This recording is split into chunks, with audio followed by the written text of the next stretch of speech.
തുടക്കം ഉയർത്താം കൈവളകൾ കിലുങ്ങും കരങ്ങൾ സമസുന്ദര സ്വപ്നം നമുക്കായി ഇനി വഴിയെങ്ങും വിടർത്താം വളർത്താം നാളത്തെ ലോകത്തിൻ ദൂതികളെ മാറുന്ന കാലത്തിൻ തോഴികളെ നാം ഒന്നിച്ചാലെന്നും നേടുകില്ലേ നാടിനും വീടിനും നന്മയല്ലേ കുതിപ്പൂവൻ തിരയലയായി പെൺ കരുത്തിൻ വൻകടലുകൾ പുത്തൻ യുഗത്തിൻ പൊൻപുലരിയിൽ ഒരു പുതു തുടക്കം തുടക്കം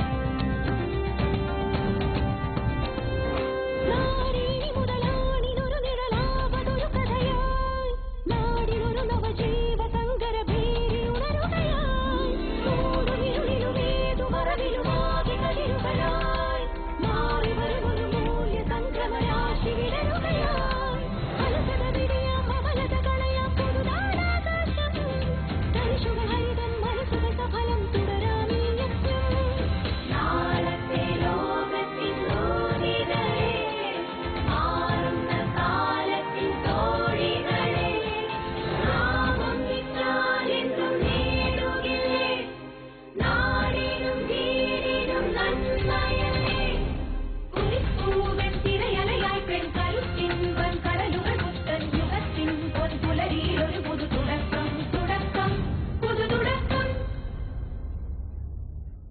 നമസ്കാരം.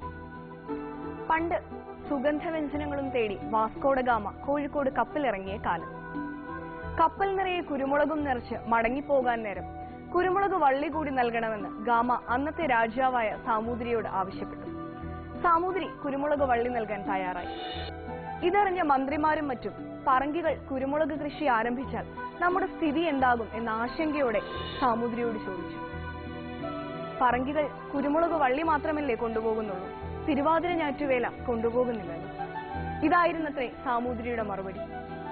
അതെ, ഈ മണ്ണിനെയും ഞാറ്റുവേലകളെയും അത്രയേറെ വിശ്വാസമായിരുന്നു നമ്മുടെ പൂർവികർക്ക്. മണ്ണിന്റെ കാവലാളായി ഈ വിശ്വാസത്തെ ഊട്ടിയുറപ്പിക്കുകയാണ് കുടുംബശ്രീ വനിതകൾ. ദൂരദർശനും കുടുംബശ്രീയും ചേർന്ന് അവതരിപ്പിക്കുന്ന ഇനി ഞങ്ങൾ പറയാം സോഷ്യൽ റിയാലിറ്റി ഷോയിലേക്ക് എല്ലാ പ്രിയ പ്രേക്ഷകർക്കും സ്വാഗതം.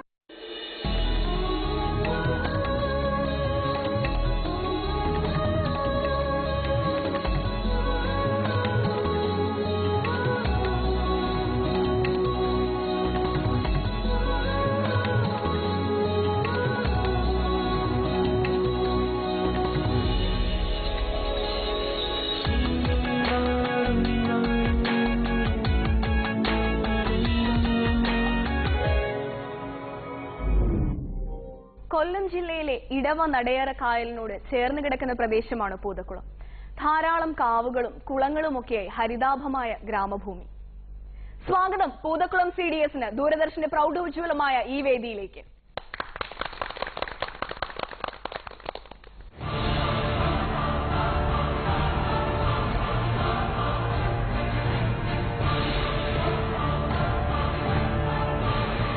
പൂതക്കുളം CDS മൊത്തം ADS 18, അയൽക്കൂട്ടങ്ങൾ 277, BPL അംഗങ്ങൾ 2453, APL അംഗങ്ങൾ 1254, SC അംഗങ്ങൾ 1075, ST അംഗങ്ങൾ ഇല്ല.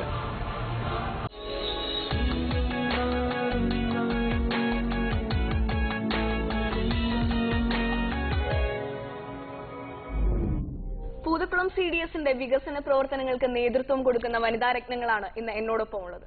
നമുക്കിവരെ ഒന്ന് പരിചയപ്പെട്ടു വരാം. എൻ്റെ പേര് സലീല, മൈക്രോ സംരംഭങ്ങളുടെ കൺവീനർ. എൻ്റെ പേര് രത്നമ്മയമ്മ, സാമൂഹിക വികസന ക്ഷേമ ഉപസമിതി കൺവീനർ. ഞാൻ പൂതക്കുളം CDSന്റെ അധ്യക്ഷയാണ്. എൻ്റെ പേര് സുജാത. എൻ്റെ പേര് മിനി, CDS വൈസ് ചെയർപേഴ്സൺ. ഞാൻ ബിജി ജയ, പൂതക്കുളം ഗ്രാമപഞ്ചായത്ത് president.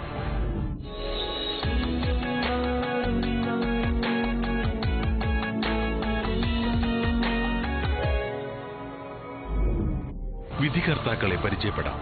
Larry Baker centre for habitat സ്റ്റഡീസിന്റെയും കോസ്റ്റ് ഫോർഡിന്റെയും ചെയർമാനും സാമ്പത്തിക ശാസ്ത്രജ്ഞനുമായ ഡോക്ടർ KP കണ്ണൻ, മുൻ additional chief secretary Shrimati Nivedita P Haran, Kozhikode സർവകലാശാല സ്ത്രീ പഠന കേന്ദ്രം മേധാവി ശ്രീമതി മിനി സുകുമാർ, ജനകീയ ശാസ്ത്ര പ്രചാരകനും സാങ്കേതിക വിദഗ്ധനുമായ പ്രൊഫസർ RVG മേനോൻ, പ്രശസ്ത സാഹിത്യകാരി ശ്രീമതി റോസ്മേരി.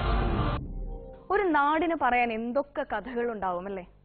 ഈ കഥകൾ അറിയാം ചർച്ചയിലേക്ക്. എങ്ങനെയാണ് പൂതക്കുളം കുടുംബശ്രീ കൂട്ടായ്മയെ പരിചയപ്പെടുത്താൻ ഉദ്ദേശിക്കുന്നത്? കാർഷിക മേഖലയാണ് സാറേ പൂതക്കുളം എന്ന് പറയുന്നത്. അപ്പൊ ഞങ്ങളുടെ വനിതകൾ ഇപ്പം മുന്നിട്ടിറങ്ങി വിഷമുക്തമായ പച്ചക്കറികളാണ് ഞങ്ങളിപ്പം കുടുംബശ്രീ JLG യൂണിറ്റുകൾ വഴി ഞങ്ങൾ മാസച്ചന്തകളും ഒക്കെ നടത്തുന്നുണ്ട്. അതുവഴി ഞങ്ങളുടെ ഗ്രാമങ്ങളിലുള്ള ഇനി വരുന്ന തലമുറയ്ക്ക് വിഷം ഇല്ലാത്ത പച്ചക്കറികൾ കഴിക്കാൻ അല്ലെങ്കിൽ നൽകാൻ കഴിയുന്നുണ്ടെന്നുള്ളത് വളരെ സന്തോഷമുണ്ട് സാർ.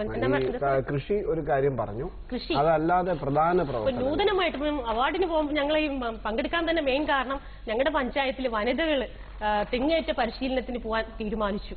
അപ്പം വെറുതെ ഇപ്പം കാരണം കേരളം എന്ന നമ്മുടെ നാട്ടിൽ തെങ്ങെല്ലാം നശിച്ചു, അതും പോലെ ആളിനെ കിട്ടാനില്ല സാറേ. എന്റെ അനുഭവം, ഞാൻ ചെയർപേഴ്സൺ ആണെങ്കിൽ പോലും ഇല്ലേ ചെയർപേഴ്സൺ തെങ്ങ കയറണ്ടെന്ന് പറഞ്ഞു. പക്ഷെ ഞാൻ മുന്നിട്ട് ഇറങ്ങിയപ്പോ ഇപ്പൊ എത്ര പേരാ സാറേ വരുന്നത് തെങ്ങ ഞങ്ങൾ കയറാം എന്ന് പറയുന്നുണ്ട്. അതൊന്ന്. പിന്നെ അതല്ലാതെ ആ തെങ്ങേറ്റം വഴി ഞങ്ങൾ ഉപജീവന മാർഗം കണ്ടെത്തി സാർ. അത് വലിയ കാര്യമല്ലേ സാറേ, കാരണം ആളിനെ കിട്ടാനില്ല. പിന്നെ നല്ലൊരു സംരംഭക യൂണിറ്റ്, അതും ഞങ്ങൾക്ക് അവാർഡ് കിട്ടാനുള്ള ഒരു പ്രധാന കാരണം.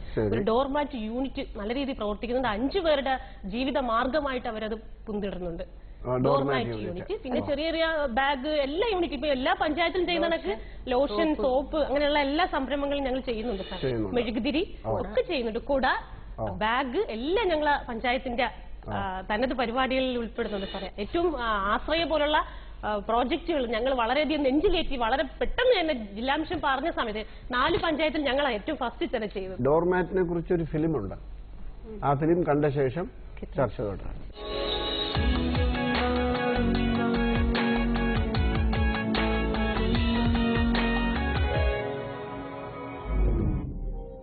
പൂതക്കുളത്ത് ഒരു സംഘം സ്ത്രീകൾ ചേർന്ന് ചവിട്ടി നിർമ്മാണ യൂണിറ്റ് നടത്തുന്നുണ്ട്. ഇതിന്റെ ദൃശ്യങ്ങളാണ് എടുത്തത്. പൂതക്കുളം ഗ്രാമപഞ്ചായത്തിൽ ഓലമെടയിൽ മത്സരം പുരോഗമിക്കുകയാണ്.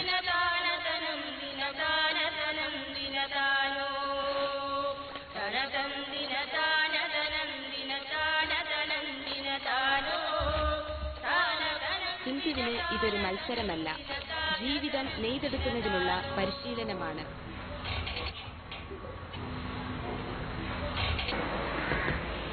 സ്വരുമ ഡോർമാറ്റ് യൂണിറ്റിന്റെ സെക്രട്ടറിയാണ് സിന്ധു. 2003 20 പേരടങ്ങുന്ന ഒരു കുടുംബശ്രീ യൂണിറ്റായിട്ടാണ് ആദ്യമേ മുമ്പോട്ട് വന്നത്. ഒരു പരസ്യം കണ്ടാണ് ഞാൻ ഇതിനെക്കുറിച്ച് അറിയുന്നത്. EDP ട്രെയിനിങ് നമ്മുടെ പഞ്ചായത്തിൽ വരികയും അങ്ങനെ 5 ദിവസത്തെ ക്ലാസ്സിൽ ഞങ്ങൾ 5 പേര് ചേർന്നാണ് ഈ സംരംഭം ആദ്യമായിട്ട് ഗ്രൂപ്പായിട്ട് തുടങ്ങാൻ തീരുമാനിക്കുന്നത്. ഞങ്ങൾ നന്നായിട്ട് 5 പേര് കൂടി വർക്ക് ചെയ്യുകയും ധാരാളം പ്രോഡക്റ്റ് നമുക്ക് ഉണ്ടാക്കി വിപണിയിൽ എത്തിക്കാൻ കഴിയുന്നുണ്ട്. ഇപ്പം ഞങ്ങൾക്കൊരു 10,000 രൂപ വരുമാനം ഒരു മാസം നമുക്ക് ഇതിൽ നിന്നുണ്ടാവുന്നുണ്ട്.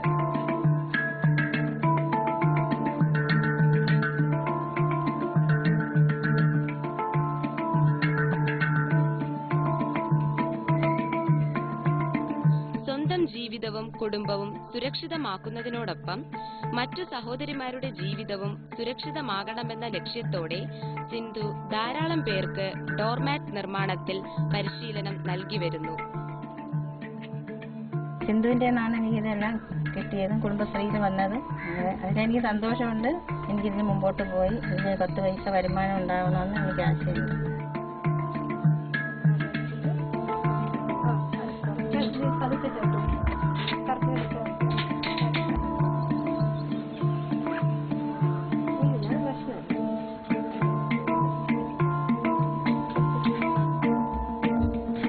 എൻ്റെ വൈഫാണ് സിന്ധു. സിന്ധു ഈ ഡോർമാറ്റ് യൂണിറ്റ് തുടങ്ങിയതിലും അവർ കുറച്ച് ആൾക്കാർക്ക് ജോലി കൊടുക്കുന്നതിലും അതിലുള്ള വരുമാനം കിട്ടുന്നതിലും എനിക്ക് അതിയായ അഭിമാനമുണ്ട്.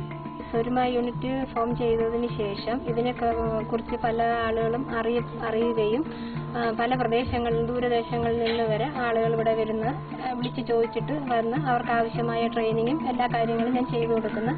അതുവഴി വിവിധ യൂണിറ്റുകൾ ഉണ്ടാക്കാൻ പറ്റിയിട്ടുണ്ട്. അവരും ഒരു വരുമാന മാർഗ്ഗം ഇതിൽ നിന്ന് കണ്ടെത്തുന്നതിൽ എനിക്ക് വളരെ സന്തോഷമുണ്ട്. സ്വന്തം ജീവിതത്തിന് നൽകുന്ന പ്രകാശം മറ്റു സഹോദരിമാരുടെ ജീവിതത്തിലും തെളിയിക്കാൻ ഇവരെന്നും സന്നദ്ധമാണ്. അധ്വാനിച്ചു നേടുന്ന വരുമാനത്തിൽ ഒരു പങ്ക് രോഗികൾക്കും നിർധനർക്കും വിതരണം ചെയ്യുന്നത് വഴി സമൂഹത്തിന് മാതൃകയാകാനും ഇവർക്ക് കഴിയുന്നു. ഈ മാതൃക അനുകരിക്കേണ്ടതാണ്, അഭിനന്ദിക്കേണ്ടതാണ്, അംഗീകരിക്കേണ്ടതാണ്. ഒരുമ എന്നാണ് യൂണിറ്റിന്റെ പേരല്ലേ? നല്ല ഒരുമയിലാണോ പ്രവർത്തനം? എത്ര പേരുണ്ട്? ഞങ്ങൾ അഞ്ച് പേരടങ്ങുന്ന ഒരു ഗ്രൂപ്പാണ്. സിന്ധു ഈ യൂണിറ്റ് തുടങ്ങുന്നതിലൂടെയാണോ കുടുംബശ്രീയിലേക്ക് വന്നത്? അല്ല, 10 വർഷമായി ഞാൻ ഒരു കുടുംബശ്രീ 20 പേരടങ്ങുന്ന ഒരു കുടുംബശ്രീയിൽ അംഗമായിരുന്നു. ആദ്യകാല സമയത്തൊക്കെ തുടങ്ങുന്ന സമയത്ത് ചന്ദനത്തിരി ലോഷനൊക്കെ ഞങ്ങൾ ഗ്രൂപ്പായിട്ടിട്ട് കടകളിലും വീടുകളിലും ഒക്കെ കൊണ്ടുനടന്നാണ് വിറ്റിരുന്നത്. ഇപ്പോഴെന്ന് പറഞ്ഞാല് ഒരു വ്യത്യസ്തമായ ഒരു സംരംഭം ചെയ്യണം എന്നൊരു താല്പര്യത്തോടിരുന്ന സമയത്താണ് പത്രത്തിൽ ഇങ്ങനെ ഒരു പരസ്യം കണ്ടതും ഞങ്ങൾ 2 പേരും കൂടി ചേർന്ന് ആലോചിച്ച് ഒരു മിഷൻ എടുത്ത് സ്റ്റാർട്ട് ചെയ്യുകയും അത് പഞ്ചായത്തിൽ അറിയിച്ച് മിനി പറഞ്ഞത് പറ്റത്തില്ല, നമുക്ക് ഗ്രൂപ്പായിട്ട് തന്നെ ചെയ്യണം എന്ന് പറഞ്ഞ് അവരുടെ സപ്പോർട്ടോടു കൂടിയാണ് EDP ട്രെയിനിങ്ങും മറ്റും അറേഞ്ച് ചെയ്ത് ഞങ്ങൾ 5 പേര് കൂടി ചേർന്ന് ആദ്യമേ 2 മിഷൻ എടുത്ത് ഇപ്പൊ ഞങ്ങൾക്ക് 5 മിഷനോളം ഞങ്ങളുടെ കൈവശമുണ്ട്. ഈ മുമ്പ് ചെയ്തിരുന്ന സംരംഭങ്ങൾ ഞങ്ങൾ ഇതിന്റെ കൂടെ ചെയ്യുന്നുണ്ട്. അതിന് ലാഭം കുറവായതുകൊണ്ടാണ്? അല്ല, ഞങ്ങൾക്ക് വ്യത്യസ്തമായ ഒരെണ്ണം ചെയ്യണം എന്നുള്ള ഒരു താല്പര്യത്തിലാണ് ചെയ്തത്. അത് ശരി. പിന്നെ ഇതിന്റെ അസംസ്കൃത വസ്തു എവിടെ നിന്നാണ് കിട്ടുന്ന നൂല്? ആദ്യമായിട്ട് കാലടിയില് രാജേഷ് എന്ന് പറയുന്ന വിജയ വീവേഴ്സിന്റെ കയ്യിൽ നിന്ന് ആ പുള്ളി സാറാ നമുക്ക് ഈ മിഷൻ തന്നത്. സാർ തന്നെയാണ് ആദ്യമേ ഇതിന്റെ ചെറിയ ട്രെയിനിങ്ങുകൾ തന്നതും പുള്ളി തന്നെയാണ് ആദ്യം മെറ്റീരിയൽ നമുക്ക് എത്തിച്ചു തന്നതും. ഇപ്പോഴും ഇപ്പം പുറത്തുനിന്ന് കണ്ടെത്താൻ ശ്രമിക്കുന്നുണ്ട്, കുറച്ചുകൂടി ലാഭകരമായ രീതിയിൽ മെറ്റീരിയൽ കിട്ടുന്നതിന് വേണ്ടി. അവരുടെ അടുത്ത് നിന്നാണ് മെറ്റീരിയൽ? ഇപ്പോഴും അവരുടെ കയ്യിൽ നിന്നാണ്. വിൽക്കുന്നതോ? വിൽക്കുന്നത് എറണാകുളത്തേക്ക് ഞങ്ങൾ കൊടുക്കുന്നുമുണ്ട്. മേളകള് പിന്നെ അവിടെയുള്ള ഹോൾസെയിൽ കടകളിലെല്ലാം ഞങ്ങളിത് ഹോൾസെയിലായിട്ട് എത്തിക്കുന്നുണ്ട്. വിപണിക്ക് വല്ല ബുദ്ധിമുട്ടുണ്ടോ? ഇല്ല, ഒരു ബുദ്ധിമുട്ടും ഇല്ല സാറേ. അതിനുശേഷമാണ് ഞങ്ങളിപ്പം 3 ടൈപ്പ് മിഷൻ എടുത്തത്. അപ്പൊ 3 തരം ഡോർമാറ്റാ ചെയ്യുന്നത്. അതില് കോട്ടൺ വേസ്റ്റ് ഇട്ട് ചെയ്യുന്നുണ്ട്, പഫ് എന്ന് പറഞ്ഞിട്ട് നൂല് മാതിരി വന്നിട്ട് അതൊരെണ്ണം ചെയ്യുന്നുണ്ട്, പിന്നെ തൂവല് പോലെ ഫെദർ ടൈപ്പ് ചെയ്യുന്നുണ്ട്. ഇതിൽ തന്നെ പല വെറൈറ്റികളും നമുക്ക് ചെയ്യാൻ പറ്റും. ഒരു മാസം വിറ്റുവരവ് എന്ത് വരും? ഒരു മാസം ഞങ്ങൾ ഡെയിലി ചെറിയ മാറ്റാണെങ്കിൽ ഒരെണ്ണത്തില് 30 എണ്ണം നമുക്ക് ചെയ്യാം. വലുതാണെന്നുണ്ടെങ്കിൽ ഒരു 16 എണ്ണം ചെയ്യും. മൊത്തം എത്ര രൂപയ്ക്കുള്ള വിൽപ്പന? മൊത്തം നമുക്ക് ഏതാണ്ട് ഒരു മാസം ഒരു 30,000 രൂപയോളം ലാഭം കിട്ടുന്നുണ്ട്. ലാഭം കിട്ടും. അതായത് വിറ്റ് കിട്ടുന്ന വിൽപ്പന എന്ന് പറഞ്ഞാൽ മൊത്തം വിൽപ്പനയുടെ പൈസ ചോദിക്കാം. ലാഭം എന്ന് പറഞ്ഞാൽ ചെലവ് കഴിച്ചിട്ടുള്ളതാണ് ലാഭം. വായ്പയും അടയ്ക്കുന്നുണ്ട്. വായ്പ കഴിഞ്ഞിട്ടാണോ 30,000 രൂപ? അല്ലല്ല. അപ്പൊ ഈ കച്ചവടം എത്ര കാണും? എത്ര രൂപയുടെ കച്ചവടം കാണും? കച്ചവടം നമുക്ക് 30,000 രൂപ 35,000 രൂപയോളം നമുക്ക് വിൽക്കാൻ പറ്റും. എത്ര രൂപയുടെ മാറ്റ് വിൽക്കും ഒരു മാസം? 1 ലക്ഷത്തിന്റെ വിറ്റാൽ 30,000 ലാഭം കിട്ടുമെന്നാണ് ചോദിക്കുന്നത്. ഇല്ല, 1 ലക്ഷത്തിന്റെ വിൽക്കേണ്ട സാറേ. അത് നമുക്ക് ഒരു 40-45ഓളം മെറ്റീരിയലിന് വില കുറവാണ്. അത് ശരി. എന്ത് മെറ്റീരിയലാണ്? Cotton waste. Cotton waste. നിങ്ങൾക്ക് എത്ര പൈസ നിങ്ങൾ എടുക്കും ഒരു മാസം? ഞങ്ങള് ശരാശരി 6,000 രൂപ ഒരാൾക്ക്. പിന്നെ നമുക്ക് പ്രാദേശികമായിട്ട് നാട്ടിൽ നിന്ന് തന്നെ ഇതിന്റെ റോ മെറ്റീരിയൽ കണ്ടുപിടിക്കാൻ പറ്റുന്നുണ്ടോ? തുണിയൊക്കെയല്ലേ ഉപയോഗിക്കുന്നത്? അല്ല, കോട്ടൺ വേസ്റ്റ് ആണ് മാഡം. അത് ഇവിടെ കിട്ടത്തില്ല. എന്നാലും നമ്മുടെ വേസ്റ്റ് ആയ സാധനങ്ങള് ഒക്കെ നമുക്ക് ഇതിനകത്ത് ആഡ് ചെയ്യാൻ പറ്റുന്നുണ്ട്. അത് ചെയ്യുന്നുണ്ടോ? ചെയ്യുന്നുണ്ട്. ഈ ഇപ്പോഴത്തെ ലെഗിൻസ്, പാന്റ്, നൈറ്റിയുടെ പിന്നെ തയ്യൽ കടകളിൽ നിന്ന് കട്ട് ചെയ്ത് കളയുന്ന അതൊക്കെ നമ്മൾ കളക്ട് ചെയ്തിട്ട് ഇതിന്റെ കൂടെ ചേർത്ത് അതും കൂടി നിങ്ങൾ ചെയ്യുന്നുണ്ട്. ഇതുകൊണ്ട് നിങ്ങളുടെ കുടുംബത്തിൽ വല്ല മാറ്റം ഉണ്ടായിട്ടുണ്ട്? ഒരുപാട് മാറ്റമുണ്ട് സാറേ. പൈസ മാത്രം കൂടുതൽ കിട്ടി? അല്ല, ഇപ്പം ആദ്യ കാലങ്ങളില് ഭർത്താവ് തന്നെയാണ് എന്നെ കുടുംബശ്രീയിലോട്ട്, സാധാരണ ഒരു വീട്ടമ്മയായിരുന്നു, കുടുംബശ്രീയിലോട്ട് കൊണ്ടുവന്നത്. പിന്നെ എന്നെ കൊണ്ടൊരു ശല്യമായി. കാരണം വെച്ചാൽ ഒരു സമയം വീട്ടിൽ കാണത്തില്ല, ഇത് ലോഷൻ ഇടണം, ചന്ദനത്തിരി ഉണ്ടാക്കണം, അങ്ങനെയൊക്കെ വരുമ്പോഴത്തേക്ക് ആദ്യമൊക്കെ ഇനി വേണ്ട, നീ പിള്ളേരുടെ കാര്യം നോക്ക് എന്ന് പറഞ്ഞിരുന്ന ആള് ഇപ്പം ഞങ്ങളുടെ സാധനങ്ങളെ കൊണ്ട് തന്നെ വിൽക്കുന്നത് എന്റെ ഹസ്ബൻഡാണ്. വലിയൊരു മാറ്റമാണ്. പുള്ളിയെ തന്നെ എനിക്ക് ഒരുപാട് മാറ്റിയെടുക്കാൻ പറ്റി. അമ്മയെ കാണാനില്ല എന്ന് പറഞ്ഞ കുട്ടികള് ഇല്ലില്ല, അവര് തന്നെ ഇത് ചെയ്യുന്നുണ്ട്. പറയൂ, ക്യാൻറ്റീൻ വിശേഷങ്ങൾ. കാന്റീൻ നല്ല രീതിയിൽ തന്നെ നടക്കുന്നത്. അവർക്ക് സ്പെഷ്യൽ ആയിട്ട് ജോലിയും കിട്ടുന്നുണ്ട്. വെളിയിൽ നിന്നും ഓർഡറുകൾ കിട്ടും. കാന്റീനിൽ എന്തൊക്കെ കിട്ടും? രാവിലെ പ്രാതൽ കിട്ടുമോ അതോ ഉച്ചയൂണ് മാത്രമാണോ? അല്ല, എല്ലാ 3 സമയത്തും ഉണ്ട്. രാവിലത്തെ 6 മണി വരെ. 6 മണി വരെ. ആരാണ് വരുന്നത് കഴിക്കുന്നത്? പഞ്ചായത്തിലേക്ക് വേണമെന്നതെല്ലാം ഉണ്ട്. പഞ്ചായത്തിലുള്ളവർ കഴിക്കും. പിന്നെ യാത്ര പോകുന്നവരും ബോർഡ് കണ്ട് കയറി പാഴ്സലായിട്ടും എത്ര പേര് അതിനകത്ത് പ്രവർത്തിക്കും? അവിടെ 5 പേര്. പിന്നെ കുടുംബശ്രീ മേളകളിലും മീറ്റിംഗിലും എല്ലാം നമ്മുടെ പ്രതിഭ കാറ്ററിംഗ് യൂണിറ്റ് ആണ്. ഒരു ഊണിന് എന്താ ചാർജ്? 40 രൂപ. ഞങ്ങൾക്ക് 5 രൂപ കുറച്ച് തരും കേട്ടോ സാർ. ഞങ്ങൾക്ക് സ്പെഷ്യൽ കുടുംബശ്രീക്കാർക്ക് പുറത്ത് അവര് 40 രൂപ വെച്ച് മേടിക്കുന്നത്. നിങ്ങൾ മേടിക്കുന്ന ഞങ്ങൾക്ക് 35 രൂപ. 35 രൂപ. അത് വെജിറ്റേറിയൻ. മീനൊക്കെ വേണ്ടെങ്കിൽ സ്പെഷ്യൽ. ഞങ്ങൾക്ക് മീൻകറി കുറച്ച് വെച്ചേക്കും സാർ. എന്നാലും പുറത്ത് മേടിക്കുന്നവർക്ക് ഒരു 45 രൂപ. ഇപ്പം എല്ലാം കൂടുതലല്ലേ സാർ. ഇപ്പൊ 50 വരെ ആവാം. അവരെ ഇത് സ്പെഷ്യൽ ആയിട്ട് എന്തെങ്കിലും വാങ്ങിച്ച റേറ്റ് കൂടും. അല്ലാതെ പിന്നെ പഞ്ചായത്ത് ജീവനക്കാരെയും വന്ന് കഴിക്കും. തീർച്ചയായിട്ടും അവർക്കും ഉണ്ട് സാർ. അവർക്ക് മിക്കവാറും ഒക്കെ പുരുഷന്മാരായിട്ട് സ്റ്റാഫുകളെല്ലാം അവിടെ സ്ത്രീകൾ വരില്ല. സ്ത്രീകൾ കൊണ്ടുവരും. പിന്നെ കറിയൊക്കെ വന്ന് അവിടെ നിന്ന് വാങ്ങിച്ചോണ്ട് പോകും. സ്ത്രീകൾ ഈ പൈസ ലാഭിക്കാനുള്ള അതാണല്ലോ. പഞ്ചായത്തിലേക്ക് മീറ്റിംഗ് ഒക്കെ ഉണ്ടെങ്കിൽ അവർക്ക് തന്നെ ഓർഡർ എല്ലാം കൊടുക്കുന്നു. നാട്ടിൽ നിന്ന് കേറ്ററിംഗ് ഓർഡർ കിട്ടുമോ? ക്യാന്റീൻ നടത്തുന്നത് കൂടാതെ ഈ ഹോട്ടൽ മാനേജ്മെന്റ് പരിശീലനം നൽകുന്നു എന്ന് ഇവിടെ എഴുതിയിട്ടുണ്ട്. പ്രൈവറ്റ് ഏജൻസി ആയിട്ട് ചേർന്ന സാറേ യുവതി യുവാക്കൾക്ക് വേണ്ടി പഞ്ചായത്തിന്റെ സപ്പോർട്ടോടുകൂടി ഞങ്ങൾക്ക് ബിൽഡിംഗ് മറ്റു കാര്യങ്ങളെല്ലാം ചെയ്തു കൊടുത്തുകൊണ്ട് നമ്മുടെ പഞ്ചായത്ത് കുടുംബശ്രീ കുടുംബാംഗങ്ങൾക്ക് നിന്നാണ് ഉദ്ദേശിക്കുന്നവര്. അപ്പോൾ 18 വയസ്സ് മുതൽ 35 വയസ്സ് വരെ അങ്ങനെയുള്ള കുട്ടികളെ ഇപ്പൊ കഴിഞ്ഞ ബാച്ച് 60 പേർക്ക് അവർ ട്രെയിനിങ് കൊടുത്ത് സ്റ്റൈഫൻ 2000 രൂപ വെച്ച് അവർക്ക് സ്റ്റൈഫൻ. കാറ്ററിംഗ് യൂണിറ്റ് ആണോ ട്രെയിനിങ്? പ്രൈവറ്റ് പ്രത്യേകിച്ച് ഒരു ഇവിടെ ട്രിവാൻഡ്രത്തുള്ള ഒരു ഏജൻസി. പക്ഷേ അത് നിങ്ങളുടെ പ്രവർത്തനമല്ലല്ലോ സാർ. ഞങ്ങളല്ലേ സാർ അതിന്റെ സപ്പോർട്ട് എല്ലാം ചെയ്തു കൊടുക്കുന്നത് അവർക്ക് വേണ്ടി. സ്റ്റഡിങ് റൂം അവർക്ക് വേണ്ടി എല്ലാ ഫെസിലിറ്റീസും ഞങ്ങളാണ് ഫോംസ് എല്ലാം സ്ഥലം കണ്ടു കൊടുക്കുന്നു, വെള്ളവും കൊടുക്കുന്നു. അല്ല, ഞങ്ങളാണ് കുട്ടികളെ കണ്ടെത്തി കൊടുക്കുന്നത്. ഞങ്ങൾ പഠിതാക്കളെ ഞങ്ങളല്ലേ കൊടുക്കുന്നത്. സീരീസ് ആണ് അതെല്ലാം ഫുൾ ചാർജ്. ഇല്ല സാർ, 5 പൈസ ഫീസ് ഇല്ല. സ്റ്റേറ്റ് മിഷന്റെ പരിപാടിയല്ലേ? അല്ല സാർ, സ്റ്റേറ്റ് മിഷന്റെ അല്ല. ഇത് കേന്ദ്ര ഗവൺമെന്റ് ഒരു നിങ്ങളുടെ GDSന്റെ തന്നെ ടൂറിസവുമായി ബന്ധപ്പെട്ട ഒരു പ്രവർത്തന പരിപാടിയാണ്. അപ്പൊ ഈ കുട്ടികൾക്ക് പൈസ കൊടുക്കാതെ പരിശീലനം കൊടുക്കുന്നു. അപ്പൊ പരിശീലിപ്പിക്കുന്നവർക്ക് എന്താ ഉള്ളത് കിട്ടുന്നത്? അല്ല സാർ, അവർക്ക് ഇങ്ങനെ എത്ര പേർക്ക് ട്രെയിനിങ് കൊടുക്കണമെന്ന് എന്തെങ്കിലും കാണും സാർ. അതായിരിക്കുമല്ലോ ഞങ്ങൾ സമീപിച്ചിട്ടുള്ളത്. കേന്ദ്ര ഗവൺമെന്റ് ഒരു സംഭവം ടൂറിസവുമായി ബന്ധപ്പെട്ടുകൊണ്ട് കിഡ്സിന്റെ പിന്നെ അവർക്ക് വല്ല തൊഴിലും കിട്ടുമോ? പിന്നെ തീർച്ചയായിട്ടും അവര് ട്രിവാൻഡ്രം എയർപോർട്ടിൽ കുറച്ച് 5 പേർക്ക് അവിടെ അതിന് വേണ്ടിയുള്ള സെറ്റപ്പ് ചെയ്യും. സത്യം പറഞ്ഞാൽ നിങ്ങൾ കുട്ടികളെ കണ്ടെത്തി കൊടുക്കുന്നു, അത്രേ ഉള്ളൂ നിങ്ങളുടെ പരിപാടി. കണ്ടെത്തി എല്ലാ കാര്യം ഞങ്ങളാ സാർ അവരെ ഇൻഫോം ചെയ്യുന്നതും അവർക്ക് വേണ്ടി എല്ലാ സംഭവങ്ങളും ചെയ്തു കൊടുക്കുന്നത്. അതുകൊള്ളാം, നിങ്ങളുടെ പരിപാടിയാണെന്ന് പറഞ്ഞ് എഴുതാൻ. എത്ര ദിവസത്തെ ട്രെയിനിങ് ആയിരുന്നു? 1 മാസമാണ്.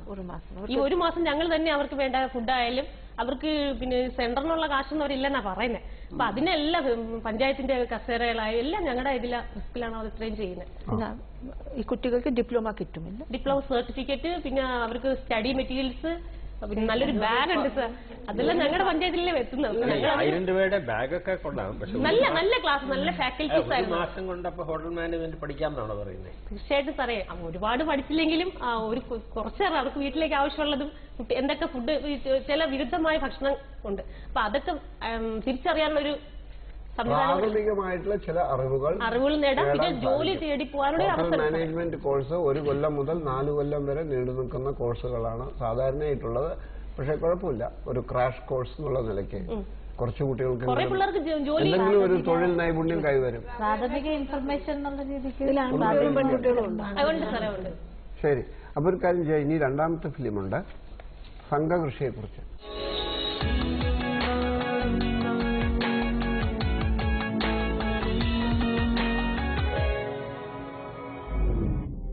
ഒറ്റയ്ക്കും സംഘമായും പൂതക്കുളത്തിന്റെ പാടങ്ങളിൽ വനിതാ കർഷകർ നടത്തുന്ന കൃഷി പ്രവൃത്തിയുടെ ദൃശ്യങ്ങളാണ് ഇനി.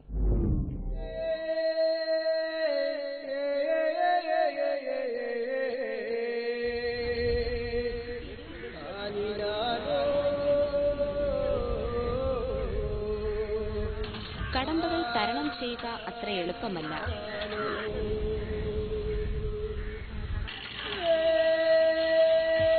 സ്ത്രീശക്തിയുടെ കരുത്ത് അറിയണമെങ്കിൽ പൂതക്കുളത്ത് പോകണം എന്ന് പറയുന്നതിൽ കഴമ്പുണ്ട്.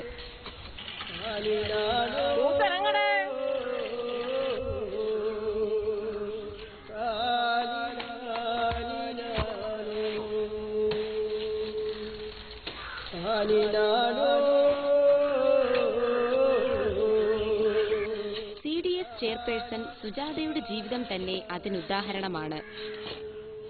ജീവിതത്തിലെ പ്രതിസന്ധി ഘട്ടത്തിലാണ് എനിക്കിങ്ങനെ ഒരു JLG വഴി തെങ്ങിൻ പരിശീലനത്തിലൂടെ ജീവിത വരുമാനം വർദ്ധിപ്പിക്കാൻ വേണ്ടിയാണ് ഞാൻ ഈ സംരംഭം തിരഞ്ഞെടുത്തത്. എൻ്റെ കുട്ടികൾക്കും എനിക്കും നല്ല രീതിയിൽ ജീവിക്കാനുള്ള ഒരു വരുമാനം കിട്ടുന്നുണ്ട്. അത് ഞാൻ ഈ തെങ്ങേറ്റം പരിശീലനത്തിൽ വന്നപ്പം എല്ലാവരും വളരെ അതിശയത്തോടെ നോക്കി. സ്ത്രീകൾക്ക് ഇത് പറ്റില്ല എന്നാണ് ആദ്യം തന്നെ അവരെല്ലാം വിധി എഴുതിയത്. അതിൽ നിന്നെല്ലാം വ്യത്യസ്തമായിട്ട് ഇപ്പം എല്ലാവർക്കും ഭയങ്കര സന്തോഷമുണ്ട്, അഭിമാനത്തോടെ തന്നെ പോകാൻ കഴിയുന്നുണ്ട്. നല്ലൊരു വരുമാന മാർഗം കൂടിയാണ്. ഇവിടെ 182 ഏക്കറിലായി 60 JLGകൾ ജൈവ കൃഷി വിജയകരമായി നടത്തിവരുന്നു. ഈ മഹിളകളുടെ മനസ്സിലെ നന്മ തിരിച്ചറിഞ്ഞ് പഞ്ചായത്ത് കൃഷിക്ക് വേണ്ടുന്ന യന്ത്രസാമഗ്രികൾ വാങ്ങി നൽകുകയും ആവശ്യമായ ഫണ്ട് എത്തിച്ചു കൊടുക്കുകയും ചെയ്യുന്നു. ജൈവ കൃഷിക്ക് വേണ്ട ജൈവവളം ലഭിക്കുന്നതിനായി ഇന്റഗ്രേറ്റഡ് ഫാമിംഗ് നല്ല രീതിയിൽ നടത്തുന്ന സംഘമാണ് ഹർഷ സംഘ കൃഷി ഗ്രൂപ്പ്. ഞങ്ങൾ 2.5 ഏക്കർ നിലം കൃഷി ചെയ്യുന്നുണ്ട്. പിന്നെ കൃഷി തന്നെയല്ല, ഞങ്ങൾക്ക് പശു വളർത്തലുണ്ട്, ആട് വളർത്തലുണ്ട്, കോഴിയുണ്ട്, ഇങ്ങനെ പല ഇങ്ങളുണ്ട്. ഇതിൽ നിന്നുള്ള വളങ്ങളെടുത്താണ്, ചാണകമായാലും കോഴിവളമായാലും ഇതെല്ലാം എടുത്ത് ഞങ്ങൾ ജൈവ കൃഷിയാണ് നടത്തുന്നത്. അല്ല രാസവളം ഞങ്ങൾ ഉപയോഗിക്കുന്നതേ ഇല്ല. അത് കാരണം അതുകൊണ്ട് ഞങ്ങൾക്ക് നല്ലൊരു നേട്ടം എന്ന് പറഞ്ഞാൽ ഞങ്ങൾക്ക് മനസ്സിന് തന്നെ സന്തോഷം. ഞങ്ങൾ മിക്കവാറും പച്ചക്കറി വാങ്ങാറില്ല. കുടുംബശ്രീ തുടങ്ങി അതിന് മുമ്പ് വരെ ഞാനൊരു സാധാ വീട്ടമ്മയായിരുന്നു. അതിനുശേഷം ഞാൻ ഒരുപാട് കാര്യങ്ങൾ ഇങ്ങനെ മുന്നോട്ടിറങ്ങിയപ്പോൾ ഇപ്പം ഞാൻ കൃഷിഭവനിൽ ചെന്നാൽ തന്നെ എനിക്ക് നല്ലൊരു വിലയുണ്ട്. അതുപോലെ തന്നെ മറ്റു ആളുകളുടെ മുമ്പിൽ ചെന്നാലും എനിക്ക് അവരെല്ലാം ഒരു വില തരുന്നുണ്ട്. ഞാൻ ഏത് രീതിയിലും പ്രവർത്തിക്കുന്ന ഒരു സ്ത്രീയാണെന്നുള്ളത് കൊണ്ട് എനിക്ക് അങ്ങനെയൊക്കെ ഒരുപാട് മനസ്സിനൊരു സന്തോഷമുണ്ട്. അങ്ങനെ എല്ലാം കൊണ്ടും കുടുംബശ്രീ കൊണ്ട് ഞങ്ങൾക്ക് നല്ലൊരു നേട്ടമാണ് ഉണ്ടായിരിക്കുന്നത്. അതിൽ ഞങ്ങൾ വളരെയധികം സന്തോഷവതികളാണ്. സ്വന്തം കുടുംബം മാത്രമല്ല സമൂഹവും വിഷവിമുക്തമായ നല്ല ഭക്ഷണം കഴിക്കണം എന്ന ഈ മഹിളകളുടെ സ്നേഹം നിറഞ്ഞ കരുതൽ ഇവരുടെ സാമൂഹിക പ്രതിബദ്ധത വെളിപ്പെടുത്തുന്നു.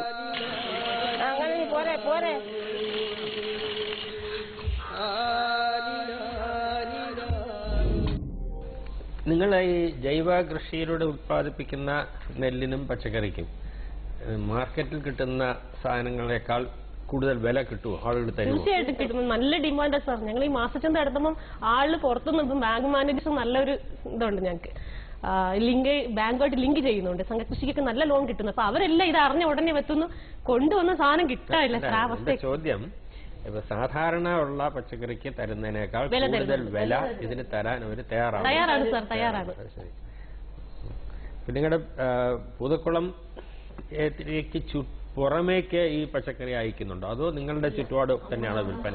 IRDP മേളയിലൊക്കെ ഞങ്ങൾ കൊണ്ടുപോകാം സാറേ. പുറത്തോട്ട് ഇപ്പൊ കൊല്ലത്തൊക്കെ ഞങ്ങളുടെ പച്ചക്കറി ഞങ്ങൾ മേളകളിലൊക്കെ കൊണ്ടുപോകാറുണ്ട്.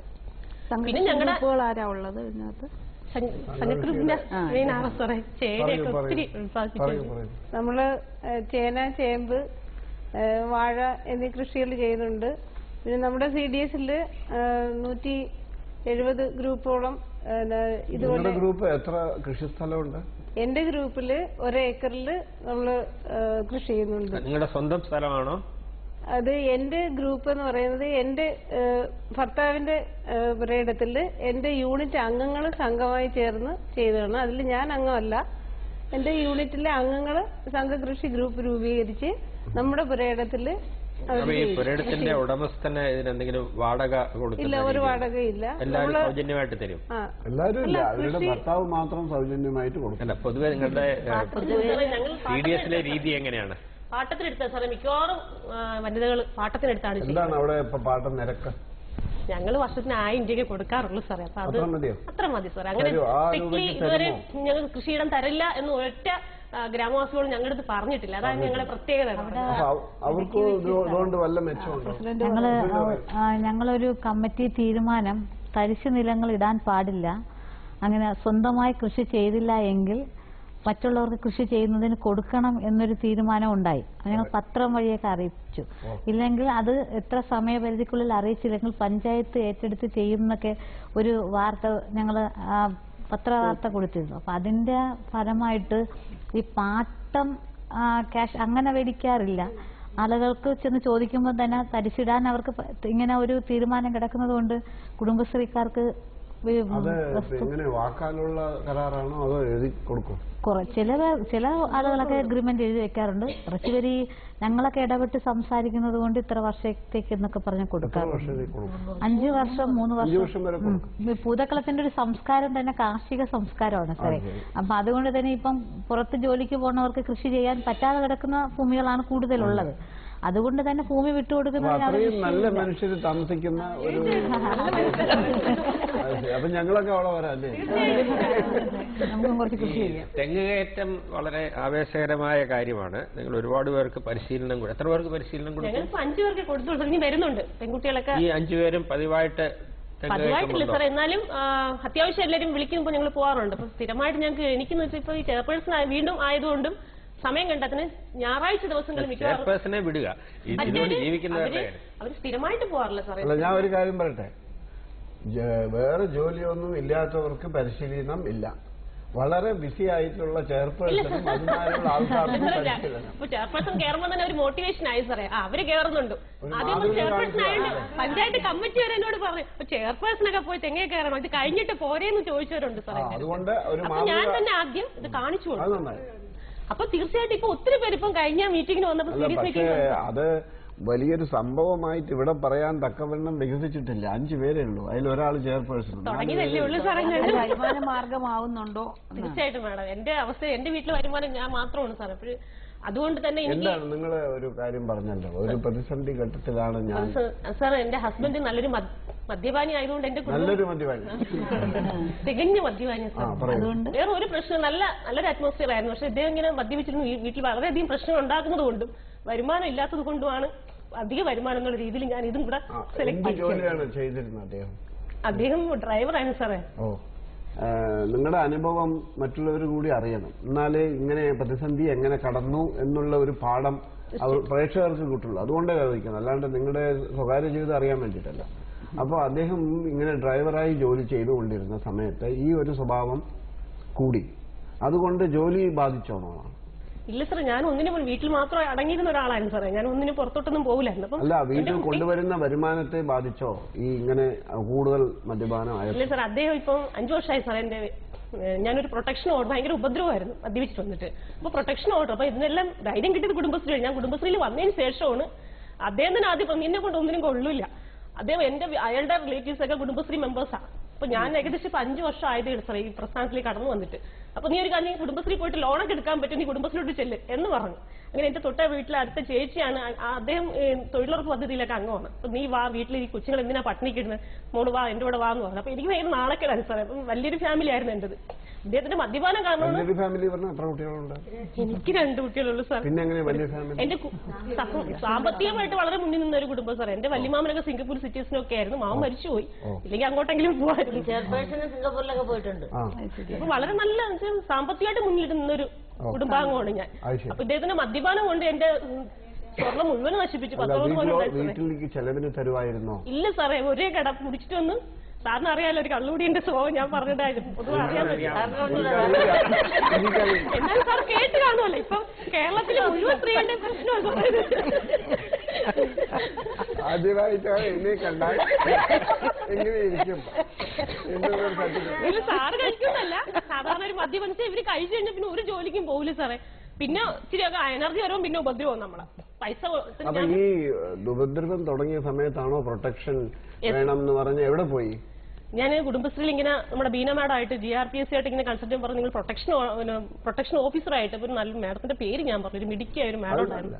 അവരെ എന്നെ ഇതിനകത്തോട്ട് പറഞ്ഞു, മോളൊരു കാര്യം ചെയ്തൊരു പെറ്റീഷൻ എഴുതാന്ന് പറഞ്ഞു. അങ്ങനെയാണ് അവിടുത്തെ കൊല്ലത്ത്. അല്ല, കുടുംബശ്രീയുടെ ആണോ അതോ നമ്മുടെ കുടുംബശ്രീയുടെ GRPC വഴിയാണ് എനിക്ക് പ്രൊട്ടക്ഷൻ ഓഫീസറായിട്ട് ഒരു പരിചയം, അല്ലെങ്കിൽ അവിടെ ചെല്ലാനുള്ള ഒരു ധൈര്യം തന്നു. അപ്പൊ ഞാൻ എന്റെ വിഷയങ്ങൾ പറഞ്ഞു. അപ്പൊ ഈ ഉപദ്രവം രാത്രി കാലങ്ങളിൽ എന്റെ വീട്ടിൽ കിടന്ന് ഉറങ്ങാൻ പറ്റാത്തൊരവസ്ഥയാണ് സാർ. ഈ 2 പൊടി കുഞ്ഞുങ്ങളെയും കൊണ്ട് അടുത്ത വീട്ടിലൊക്കെ പോയി കിടക്കേണ്ട ഒരു അവസ്ഥ വന്നു സാർ. വലിയ വീട്, ഇരുന്നല്ല വീട്ടിലായിരുന്നു എന്റെ താമസമൊക്കെ. പക്ഷെ ആ വീട്ടിൽ കിടക്കാൻ പറ്റത്തില്ലായിരുന്നു. അങ്ങനെ ആയപ്പോഴാണ് ഓർഡർ കിട്ടിയോ? ഓർഡർ കിട്ടി.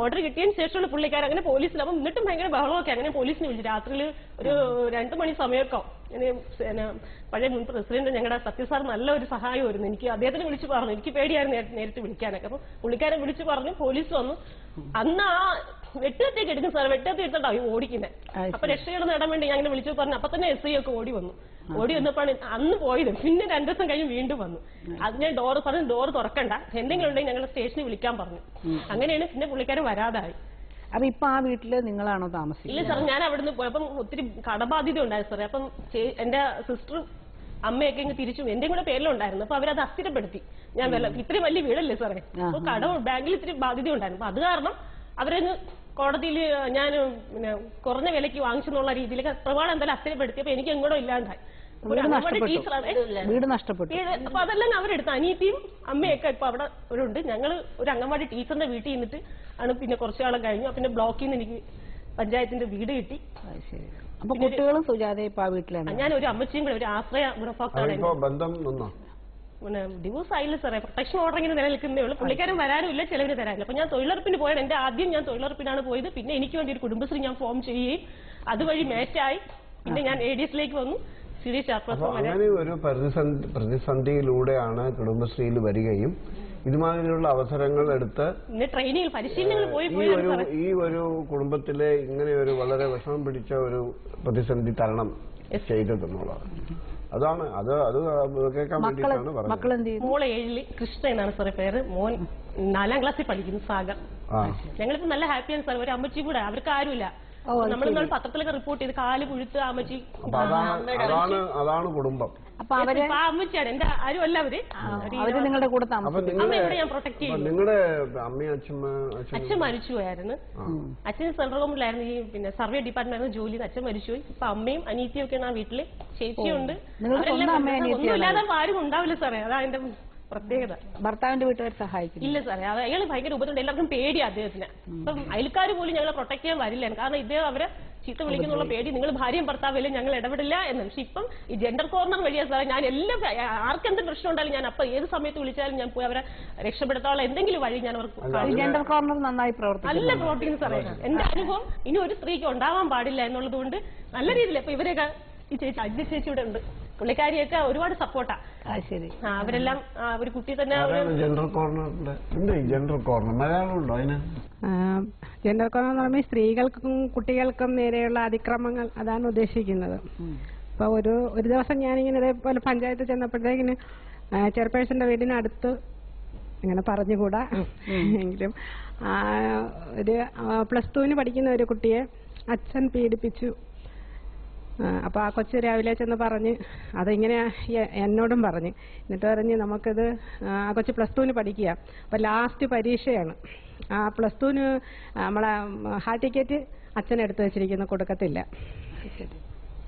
അങ്ങനെ ഞങ്ങള് എൻ്റെ അടുത്ത് ചോദിച്ചു ചേച്ചിക്കും കൂടെ ഒന്ന് വരാമോ നമുക്ക് ജില്ലാ മിഷനിലൊന്ന് പോവാം എന്ന് പറഞ്ഞ് അപ്പം ഞാൻ പറഞ്ഞു വരാമെന്ന് പറഞ്ഞു ഞങ്ങൾ ചെന്ന് DMC ബിജു സാറിനോട് വിവരം പറഞ്ഞു സാർ അപ്പോഴും തന്നെ അത് കൈകാര്യം ചെയ്തേ പറ്റത്തോളെന്നും പറഞ്ഞ് വണ്ടിയിൽ അതിൽ ബന്ധപ്പെട്ടവരെയും കൂട്ടി ഞങ്ങൾ നേരെ ഈ കുട്ടിയുടെ വീട്ടിൽ ചെന്നപ്പോൾ അവിടെ ആരുമില്ല ഇത് ചെയർപേഴ്സണോട് പറഞ്ഞത് കൊണ്ട് അവരാ കുട്ടിയും അമ്മയും എല്ലാവരും അവിടെ നിന്ന് മാറ്റി അപ്പോൾ അടുത്ത് ചോദിച്ചപ്പം പറഞ്ഞു മാമൻ്റെ വീട്ടിൽ പോയിരിക്കുന്നു എന്ന് പറഞ്ഞു ഞങ്ങൾ നേരെ മാമൻ്റെ വീട്ടിൽ പോയി അവിടെ ചെന്നപ്പോൾ അമ്മയും കൊച്ചുമൊക്കെ അവിടെ ഉണ്ട് അപ്പോൾ ഒരു കാരണവശാൽ ഈ +2 ലാസ്റ്റ് എക്സാം എഴുതണമെങ്കിൽ ഹാൾ ടിക്കറ്റ് ഈ അച്ഛൻ മാറ്റി വെച്ചിരിക്കുന്നതുകൊണ്ട് പോകാൻ പറ്റത്തില്ല പിന്നെ ഈ അവിടുന്ന് വന്ന ബീന മാഡം ഇതിന്റെ എന്താണെന്ന് എനിക്ക് അറിയാമേ ആ മാഡം ചെയർപേഴ്സണും പിന്നെ അവിടുന്ന് വന്ന സാറിന് ഞാൻ പോയില്ല ഇവരെല്ലാവരും കൂടെ ചെന്ന് ആ കുട്ടിക്ക് ഒത്തിരി നേരം ഒരു 2 മണിക്കൂർ ഏകദേശം ഞാൻ വണ്ടിയിൽ തന്നെ ഇരിക്കുകയായിരുന്നു 2 മണിക്കൂർ നേരം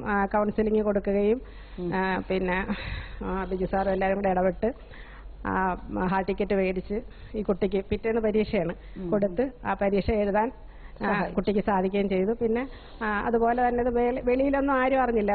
+2 പഠിക്കുന്ന ഒരു പെൺകുട്ടിയാകുമ്പോഴത്തെ പെൺകുട്ടി കേസായിട്ട് അങ്ങനെയൊന്നും പോയില്ല. അച്ഛനും അമ്മയ്ക്കും എല്ലാവർക്കും നല്ല രീതിയിലുള്ള കൗൺസിലിംഗ് കൊടുത്ത് പുറത്താരും അറിയാതെ അത് നല്ല രീതിയിൽ കൈകാര്യം ചെയ്യാൻ സാധിച്ചു. അതിൽ എനിക്ക് നല്ല അഭിമാനമുണ്ട്.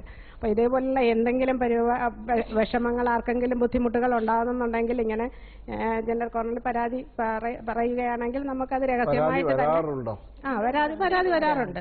ഇതുപോലെ ഈ കള്ള് കുടിച്ചിട്ട് തന്നെ അമ്മ ഭാര്യമാരെ ഉപദ്രവിക്കുന്ന മക്കളെ അങ്ങനത്തെക്കുള്ള ഒരുപാട് വരാറുണ്ട്. അവിടെ മദ്യപാനം ഒരു സാമൂഹ്യ പ്രശ്നമാണോ?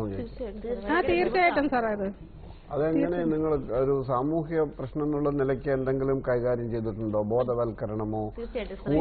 സമിതി വഴി ഇപ്പൊ ഞങ്ങൾ വളരെയധികം സ്ത്രീകൾക്ക് മാത്രം പോരാ ഇത്, അവരെ കൂടെ ഞങ്ങൾ സ്ത്രീകളെ ബോധവൽക്കരിച്ചിട്ട് കാര്യമില്ല സാർ. അതുകൊണ്ട് ഞങ്ങൾ പുരുഷന്മാരെ കൂടെ ആ മീറ്റിംഗിൽ പങ്കെടുപ്പിച്ചുകൊണ്ട് മാക്സിമം അതിന്റെ ദൂഷ്യവശങ്ങൾ പറഞ്ഞു കൊടുക്കുകയും അപ്പൊ അവര് ഫ്രണ്ട്ലി പരസ്പരം അവർക്ക് പറയാനുള്ളത് അവിടെ വെച്ച് പറയാൻ പറ്റും.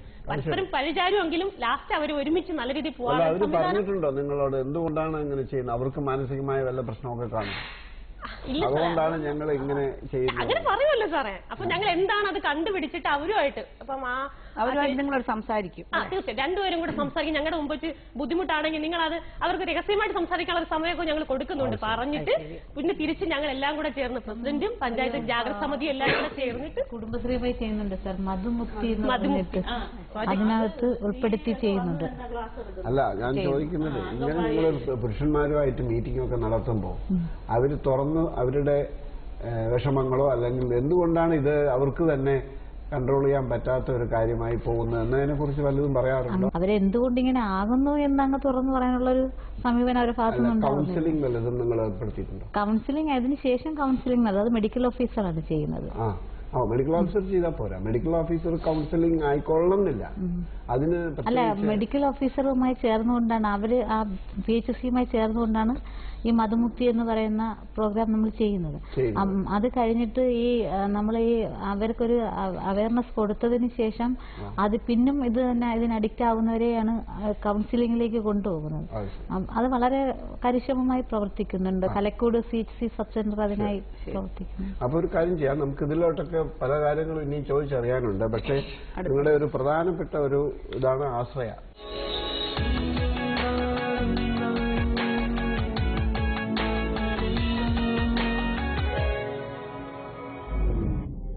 ഇത്രയും നേരം നമ്മൾ ചർച്ച ചെയ്തത് മുഴുവൻ പൂതക്കുളത്തിന്റെ വരുമാന മാർഗങ്ങളെ കുറിച്ചാണ്. പക്ഷെ ഇതിനപ്പുറം പൂതക്കുളത്തിന്റെ സാമൂഹിക പ്രതിബദ്ധത വെളിവാക്കുന്ന പദ്ധതിയാണ് ആശ്രയ. ആശ്രയയെക്കുറിച്ചുള്ള ഒരു ഹ്രസ്വചിത്രമാണ് ഇനി.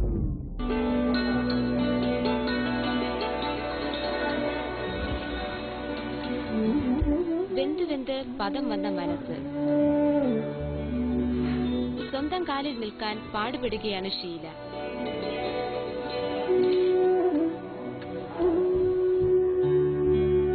ഷീലയ്ക്ക് താങ്ങായി കുടുംബശ്രീയുടെ ആശ്രയയും.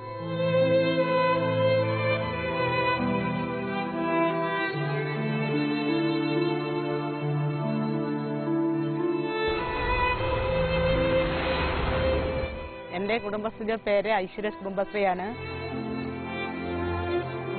സോപ്പ് ഉണ്ടാക്കും, ലോഷൻ ഉണ്ടാക്കും, പിന്നെ പലഹാരങ്ങൾ ഉണ്ടാക്കി എല്ലാ വീട്ടുകളിലും കൊണ്ടു കൊടുക്കും. 2.5 വയസ്സിൽ എൻ്റെ കാലിന് ഉള്ളപാദം വന്ന് തളർന്നതാണ്. അതുകൊണ്ട് എനിക്ക് ഒന്നും ചെയ്യാൻ പറ്റാതെ ഇരുന്നതാണ്.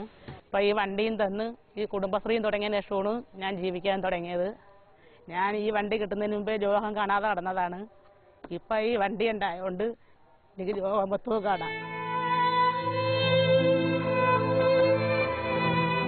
ഈ കഥ ഷീലയുടെ മാത്രം കഥയല്ല, പൂതക്കുളം പഞ്ചായത്തിലെ 96 ആശ്രയ ഗുണഭോക്താക്കളുടെ കഥയാണ്.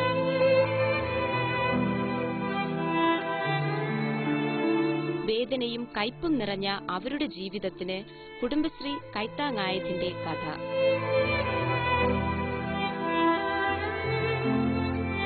അമ്മ മരിച്ചുപോയി. മരിച്ചപ്പോൾ പിന്നെ ആരുമില്ല, എന്നെ നോക്കുന്നതിനും ആരുമില്ല. കുടുംബശ്രീ പിന്നെ ശ്രീയാതെയാണ് എന്നെ കൊണ്ടുവന്ന് നോക്കുന്നത്. അമ്മച്ചിയുടെ പേര് സുശീല എന്നാണ്. അവർക്ക് ഭക്ഷണത്തിനോ മറ്റോ വളരെ ബുദ്ധിമുട്ടുന്ന ഒരു സമയത്താണ് ഞാൻ കാണുന്നത്. അമ്മച്ചി ആശ്രയയുടെ പദ്ധതിയിൽ അംഗമാക്കുകയും ഇപ്പം പോഷകാഹാര കിറ്റ് കിട്ടുന്നുണ്ട്. പിന്നെ അമ്മയ്ക്ക് ആവശ്യമുള്ള ചികിത്സാ സഹായവും നമ്മുടെ ആശ്രയ പദ്ധതി വഴി അമ്മയ്ക്ക് എത്തിച്ചു കൊടുക്കുന്നുണ്ട്. നിർധനർക്കും രോഗികൾക്കും ഭക്ഷണ കിറ്റുകളും വീട്, കക്കൂസ്, വൈദ്യുതി, കിണർ തുടങ്ങിയ അടിസ്ഥാന സൗകര്യങ്ങൾ വേണ്ടവർക്ക് അതും ആശ്രയ വഴി ലഭ്യമാകുന്നു. അപ്പൊ ഇപ്പൊ എങ്ങനെ പഴയതിനേക്കാൾ സന്തോഷമൊക്കെ ഇല്ലേ അമ്മയ്ക്ക്? സുഖമാണല്ലോ അമ്മയ്ക്ക്? കുടുംബശ്രീയാണ് ഇത്രയും നല്ലൊരു ജീവിതം തിരികെ തന്നത്. അത് അമ്മ തന്നെ എപ്പോഴും പറയും, കുടുംബശ്രീ ഇല്ലായിരുന്നെങ്കിൽ ഒരിക്കലും അമ്മ ഇപ്പൊ ജീവിച്ചിരിക്കില്ലായിരുന്നു. ആശ്രയ പ്രവർത്തകരും പഞ്ചായത്ത് ഭരണസമിതിയും നേരിട്ട് ആശ്രയ ഗുണഭോക്താക്കളെ സന്ദർശിച്ച് വേണ്ടുന്ന ചികിത്സാ സഹായങ്ങൾ അപ്പപ്പോൾ എത്തിച്ചു കൊടുക്കുന്നു. ഡോക്ടറെ, പ്രസിഡന്റാണ് വിജയകുമാരിയുടെ. ക്രിട്ടിക്കലാണോ എന്ന് ഡോക്ടറൊന്ന് വരണമായിരുന്നു.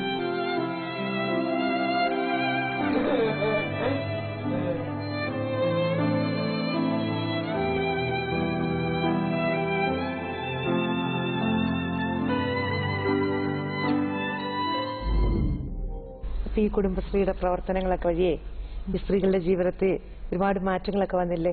അതെ അതെ, ചെറുതായിട്ടൊന്ന് പറയാമോ അത്? അപ്പം കുടുംബശ്രീ എന്ന് പറയുന്നത് നമുക്കൊരു എല്ലാം പഠിക്കാനൊരു പ്ലാറ്റ്ഫോമും കൂടാണ്. നമ്മുടെ സ്ത്രീകൾക്കുണ്ടാകുന്ന ഒരു തരം പേടിയും ഭയവും ഒക്കെ മാറ്റി പൊതുമധ്യത്തിലേക്ക് നമ്മൾ ഇറക്കി വിടുന്നതിനുള്ളൊരു പ്ലാറ്റ്ഫോമാണ് ഏറ്റവും പ്രധാനം എന്ന് പറയുന്നത്. നമുക്കൊരു കോൺഫിഡൻസ് ഉണ്ടാകുന്ന ഒരു വേദിയാണ്. പിന്നെ ജീവിത നിലവാരത്തിൽ ഒത്തിരി മാറ്റങ്ങൾ വന്ന ഒത്തിരി ആളുകളെ എനിക്ക് നേരിട്ടറിയാം. അത് നമുക്ക് തന്നെ കുടുംബശ്രീ വന്നതിന് ശേഷം തന്നെ മറ്റുള്ളവരുടെ പ്രശ്നങ്ങളെ മനസ്സിലാക്കുന്നതിന് കഴിഞ്ഞിട്ടുണ്ട്. ആശ്രയായാലും മറ്റെന്ത് കാര്യത്തിനായാലും മറ്റുള്ള പ്രശ്നങ്ങളെ മനസ്സിലാക്കുന്നതിനും നമുക്കവരെ എങ്ങനെ സഹായിക്കാം എന്നൊക്കെ ഒരു ധൈര്യം തരുന്നതും കുടുംബശ്രീയാണ്. അതുവഴി ഒത്തിരി രക്ഷപ്പെട്ട ആളുകളും എനിക്കറിയാവുന്ന ഒത്തിരി പേരുണ്ട്.